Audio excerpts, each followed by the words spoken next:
অভিযান শুরু করার আগে নিজেদের শেষ প্রস্তুতি সেরে নিল ত্রিপুরার দল। মঙ্গলবার অনূর্ধ্ব-17 জাতীয় সুব্রত মুখার্জি কাপ ফুটবলে প্রথম ম্যাচে মাঠে নামছে ত্রিপুরা দল। প্রতিপক্ষ শক্তিশালী মিজোরামের বিরুদ্ধে জয়ের আশা রাজ্য দলের ফুটবলারদের।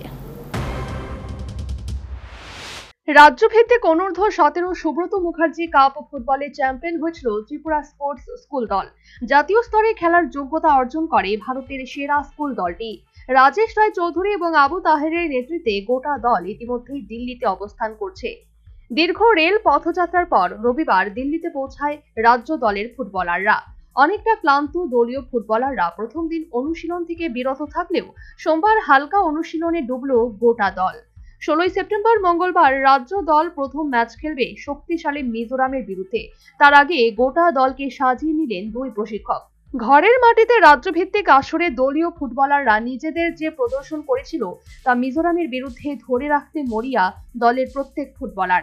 যেহেতু দলীয় ফুটবলারদের মধ্যে চোট সমস্যা কিংবা অসুস্থতার কারণ নেই, তাই গোটা দলকে নিয়ে আশাবাদী রাজ্য দলের উভয় কোচ।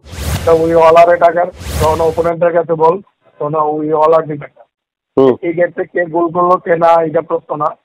আমার তিনজন নিজে প্রত্যেকে মাঠে নেমে 100% দেবো। আমি কখনো প্লেয়াররা এই কথা কই না যে তোমার ম্যাচটা জিততে দিব। আমি সবসময় কই যে মাঠে তিনটা কাজ করতে হয়। এক, বল মিস হইলে কেউ কমর হাত দিয়ে দাঁড়াইবে না। দুই, তোমার পায়েতে বল নিলে তুমি তারা চেজিং করবা, তার পায়েতে তোমার বল নিতে হইব। আর তিন, যে নিয়ারেস্ট ম্যান আছে তারা পাস করো, যে ব্যাটার পজিশন আছে তারা পাস করো। আর ফালতু আর অযথা বল খুলতে না। এই ধরনের ইনস্ট্রাকশন প্লেয়াররা থাকে। তবে মেইনলি না মাঝমাঠের খেলা, মাঝমাঠে এখানে আমরা মাঝমাঠটা খারাপ না। তবে যেহেতু নতুন প্লেয়ার, এবার অনেকগুলো প্লেয়ার নতুন খেলছে সেই টিমে, মানে ফার্স্ট টাইম আসছে। তারা এই যে একটা ন্যাশনাল লেভেল টুর্নামেন্টের প্রেসারটা কতটুকু নিতে পারে এটার উপর ডিপেন্ড করবে অনেক। আচ্ছা আচ্ছা, কতদূর প্র্যাকটিস করছো আজকে? তো এই সকালে তো প্রায় ঘন্টা দেড়েক, এক ঘন্টা। উল্লেখ্য, এবারের এই আসরে রাজ্য দল রয়েছে গ্রুপ এফ তে।